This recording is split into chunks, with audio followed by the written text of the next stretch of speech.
Hi friends, நான் உங்கள் கணேஷ் ராகவ். இன்றைக்கி நம்ம காஞ்சிபுரம் மாவட்டம், காஞ்சிபுரத்துக்கு ரொம்ப பக்கத்தில் இருக்கிற திருப்புட்குழி அப்படின்ற ஊருக்கு வந்திருக்கோங்க. இங்கே விஜயராகவ பெருமாள் கோயில் இருக்குது. 108 திவ்ய தேசங்களுள் ஒன்று. அது மட்டும் இல்லாமல் தமிழ்நாட்டில் இருக்கிற ராமர் கோயில்களில் மிக முக்கியமான ஒரு ராமர் கோயில், பழமையான ராமர் கோயில். அந்த கோயிலுக்கு போயிட்டு அந்த கோயிலுடைய முழு விவரங்களையும் சிறப்பம்சங்களையும் தெரிஞ்சுக்கலாம் வாங்க. திருப்புட்குழி விஜயராகவ பெருமாள் கோயில் பல அதிசயங்கள் நிறைந்த கோயில். இந்த கோயில் நிறைய சிறப்பம்சங்கள், நிறைய மகான்கள் இந்த ஒரு திருத்தலத்துக்கு வந்திருக்காங்க. இந்த பெருமாளை சேவிச்சிருக்காங்க. இங்கே இந்த பெருமாளை பற்றி புகழ் பாடியிருக்காங்க. அப்படிப்பட்ட இந்த திருக்கோயிலை பற்றியான முழு விவரங்களும் இந்த காணொலியில் இருக்க போது இந்த காணொலியை முழுமையாக பாருங்கள். நிறைய பேருக்கு தமிழ்நாட்டில் ராமர் கோயில் இருக்கிறதே தெரியாது. அதில் இது பழமையான முக்கியமான 108 திவ்ய தேசத்தில் இருக்கிற கோயில். இந்த கோயிலை பற்றி நிறைய பேருக்கு தெரியணும்னா இந்த காணொலியை நிறைய பேருக்கு பகிர செய்யுங்க. லைக் பண்ணிக்கோங்க. லைக் பண்ணுறது மூலயமா இந்த காணொலி நிறைய பேருக்கு போய் சேரும். இந்த திருப்புட்குழி காஞ்சிபுரம் மாவட்டத்தை சார்ந்த ஊருங்க. காஞ்சிபுரத்துலேருந்து 12 கிலோமீட்டர் தள்ளி இந்த திருப்புட்குழி இருக்குது. இந்த விஜயராகவ பெருமாள் கோயில் 108 திவ்ய தேசங்களில் ஒன்றுங்க.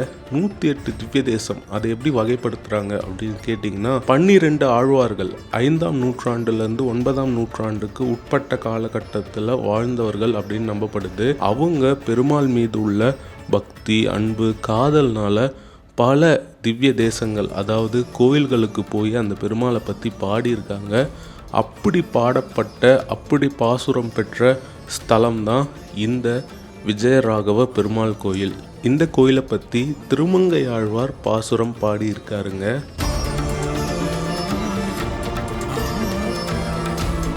இந்த கோயிலுடைய வரலாறை நம்ம தெரிஞ்சுக்கலாங்க. இந்த கோயில் முன்னாடியே நான் சொன்ன மாதிரி திருமங்கையாழ்வார்னால பாசுரம் பெற்ற ஸ்தலம். அதாவது திருமங்கையாழ்வாரோடைய காலகட்டம் 2ஆம் நந்திவர்மன் பல்லவ மன்னர், அவர் காலகட்டம் 8ஆம் நூற்றாண்டு. அப்போவே இந்த கோயில் இருந்திருக்கும். ஆனால் இப்போ இருக்கிற இந்த கட்டமைப்பு 13ஆம் நூற்றாண்டில் பாண்டியர்கள்னால கட்டப்பட்டிருக்குங்க. அதுக்கு முன்னாடி சோழர்கள்னால இந்த கோயில் திருப்பணிகள் செய்யப்பட்டிருக்கும். பாண்டியர்களுக்கு அப்புறமா தஞ்சாவூர் நாயக்கர்கள் இந்த கோயிலுக்கு திருப்பணிகள் பண்ணியிருக்காங்க.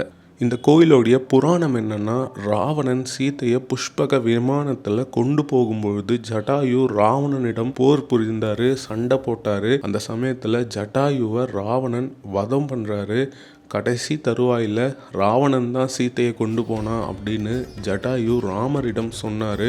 அதன் பிறகு ஜட்டாயு இறந்துட்டாரு. அந்த இறந்த ஜட்டாயுவுக்கு இங்கே ராமபிரான் ஈமை சடங்கு, கடைசி சடங்குகளை செய்து முடிச்சிருக்காருங்க. அதனால தான் இந்த ஊருக்கு புல்லுன்னா பறவை குழியில் இருந்த இடம், அதனால திருப்புட்குழி அப்படின்னு இந்த ஊருக்கு பேர் வந்திருக்குங்க. இப்போ நம்ம இந்த கோயிலுக்குள்ளே போய் இந்த கோயிலுடைய அனைத்து விவரங்களும், இன்னும் இந்த கோயிலில் என்னென்ன சிறப்பம்சங்கள் இருக்குது அப்படின்றத பார்க்கலாங்க. விஜயராகவ பெருமாள் கோயிலுங்க, திருப்புட்குழி, காஞ்சிபுரம் பக்கத்தில் இருக்குது. 108 திவ்ய தேசத்தில் ஒன்று. அதாவது தமிழ்நாட்டில் இருக்கிற ஒரு முக்கியமான பழமையான ராமர் கோயில்னு சொல்லணும். இன்றைக்கி இந்த ராமர் கோயிலுக்கு போயிட்டு நம்ம இந்த கோயிலை பற்றியும், இந்த ஊரை பற்றியும், இந்த கோயிலுடைய வரலாறு, புராணம் எல்லாத்தையும் தெரிஞ்சுக்க போகிறோம். இந்த கோயிலுக்கு வெளியவே கொடிமரம், பலிப்பீடம், இங்கே இந்த தூண்களில் தசாவதாரம் இருக்குது. இங்கே வெளியே குளம். கோயிலுக்கு முன்னாடி இடது பக்கத்தில் கோயிலுடைய குளம், கோயிலுடைய தீர்த்தம் ஜடாயு தீர்த்தம்ங்க. இந்த தீர்த்தம் ராமர்னால அவர் அம்பு எய்து உருவாக்கப்பட்டுச்சுன்ற நம்பிக்கை இருக்கு. இந்த தீர்த்தத்தில் நீராடினா சகல நோய்களும் தீரும்ன்றது மிகப்பெரிய நம்பிக்கை. இந்த குளத்துக்கு கிழக்கு பக்கத்தில் ஜடாயுவோடைய சன்னதி இருக்குங்க. ஸ்ரீ பெரிய உடையார் அப்படின்னு ஜடாயுக்கு பேர் சூட்டியிருக்காங்க. இந்த மாதிரி ஜடாயுவோடைய சன்னதி இருக்கிறது ரொம்ப அரிதான விஷயம். இந்த ஊரில் இந்த இடத்துல ஜடாயுவுக்கு சன்னதி இருக்குங்க.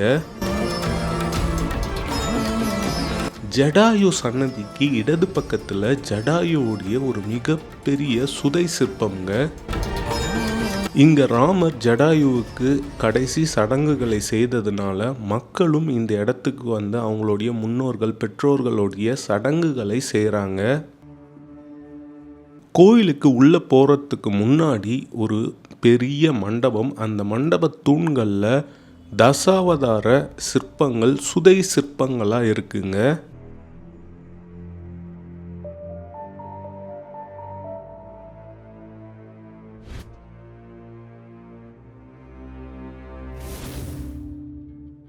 அந்த மண்டபத்திலேயே பலிபீடம், கொடிமரம் இருக்குது. இங்கே பலிபீடத்தில் உப்பு கொட்டப்பட்டிருக்கு.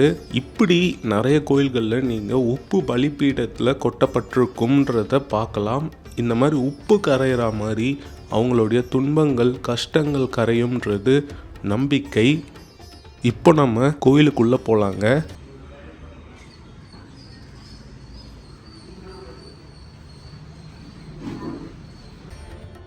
ரொம்ப அமைதியான அழகான கோயில்னு சொல்லணும். இப்போ நம்ம இந்த கோயிலை வலம் வரலாங்க. இந்த கோயிலில் நிறைய சிறப்பம்சங்கள் இருக்குது. அது எல்லாமே நான் உங்களுக்கு சொல்கிறேன். பின்னாடி வாகன மண்டபம். கோயிலுடைய தென்மேற்கு திசையில் ஆண்டாள் சன்னதி இருக்குங்க. இந்த கோயிலில் குதிரை வாகனம் ரொம்ப சிறப்பு வாய்ந்ததுங்க. ஏன்னா அந்த குதிரையோடைய தலை, உடல், கால்கள்லாம் தனித்தனி பாகங்களாக இருக்கிறதுனால அது புறப்பாடப்போ அந்த குதிரை வாகனமே ஆடும், குதிரை மாதிரியே ஆடும். அதனால் ரொம்ப சிறப்பு வாய்ந்தது. கீழ் குதிரை அப்படின்னு சொல்லி அந்த குதிரையை சொல்லுவாங்க.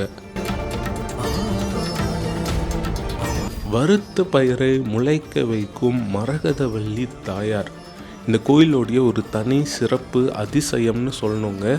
என்னென்னா, இங்கே குழந்தை இல்லாத பெண்களுக்கு இருக்கிற ஒரு சிறப்பான வேண்டுதல் இது. அவங்க அமாவாசை அன்று இந்த கோயிலுக்கு இங்கே இருக்கிற ஜடாயு தீர்த்தத்தில் நீராடுவாங்க. நீராடிட்டு அங்கே மடப்பள்ளியில் தர அந்த வறுத்த பயிரை அவங்களுடைய மடியில் கட்டிப்பாங்க. அன்றிரவு அங்கேயே உறங்குவாங்க. அடுத்த நாள் காலையில் எழுந்து பார்க்கும்போது அந்த பயிர் முளைத்திருந்தால் இங்கே அவங்களுக்கு பிள்ளை பாக்கியம் கிடைக்கும்ன்றது மிகப்பெரிய நம்பிக்கைங்க.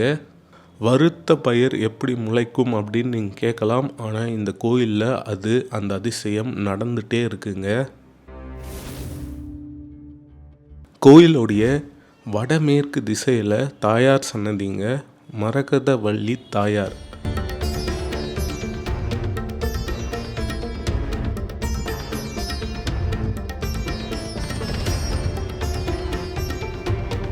நான் முன்னாடியே சொன்ன மாதிரி பல மகான்கள் இந்த ஊருக்கு வந்திருக்காங்க, வாழ்ந்திருக்காங்க. இந்த ஊர் தாங்க ராமானுஜருடைய குருவான யாதவ பிரகாஷருடைய ஊர். இங்கே ராமானுஜர் யாதவ பிரகாஷரிடம் அத்வைத்த சித்தாந்தத்தை கற்றுக்கொண்டாருங்க. அது மட்டும் இல்லாமல் வேதாந்த தேசிகர் இந்த பெருமாளை பரமார்த்த ஸ்ருதி அப்படின்ற பாசுரம் மூலம் இந்த பெருமாளுக்கு மங்களாசாசனம் செய்திருக்காரு.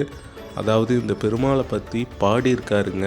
இந்த ஸ்தலத்தில் மணவாள மாமுனிகள் பிரசங்கம் பண்ணியிருக்காராங்க.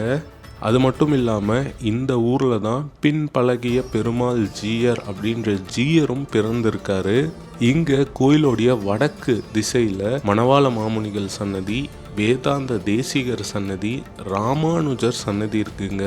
மேலே பாருங்க, ராமானுஜர் பக்கத்தில் அவங்க சிஷ்யர்களான கூரத்தாழ்வார், முதலியாண்டார் இருக்காங்க. கிழக்கு பக்கத்தில் விநாயகர் சன்னதி இருக்குங்க. பெருமாள் கோயிலில் விநாயகர் சன்னதி இருக்கிறது ஒரு அரிதான விஷயம்தான். இந்த கோயிலில் இருக்காரு. இப்போ இந்த கோயிலில் இருக்கிற சுவாமியை தரிசனம் பண்ண நம்ம போகலாங்க.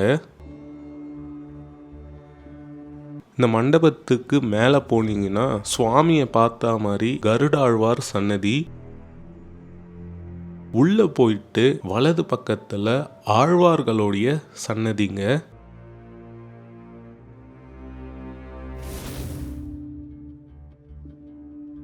விஜயராகவ பெருமாள் சன்னதி.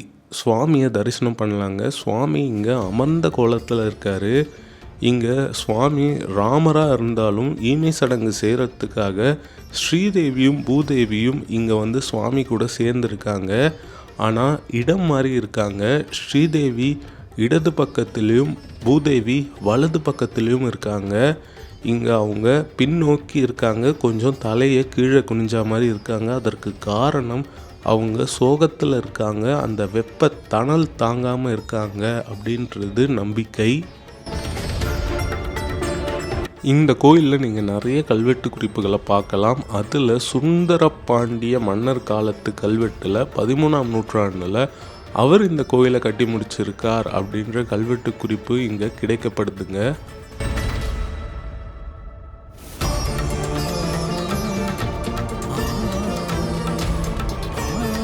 பார்த்துருப்பீங்க, திருப்புட்குழி விஜயராகவ பெருமாள் கோயில் 108 திவ்ய தேசங்களில் ஒன்று. இங்கே வறுத்த பயிரை முளைக்க வைக்கும் மரகதவள்ளி தாயார் இருக்காங்க. ரொம்ப சிறப்பு வாய்ந்த அதிசயமான ஒரு திருத்தலம். அது மட்டும் இல்லாமல் தமிழ்நாட்டில் இருக்கிற ஒரு முக்கியமான பழமையான ராமர் கோயில்னு சொல்லணும். கண்டிப்பாக நீங்களும் இந்த கோயிலுக்கு வந்து பாருங்கள். இந்த கோயிலுடைய முழு விவரங்களும் இந்த காணொலியில் இருந்திருக்கும்னு நினைக்கிறேன். இந்த பயனுள்ள காணொலியை நிறைய பேருக்கு பகிரவும் செய்யுங்க. இப்போ நான் இங்கேருந்து உங்ககிட்ட இருந்து விடை பெற்றுக் கொள்கிறேன். Bye from Ganesh Raghav friends. By.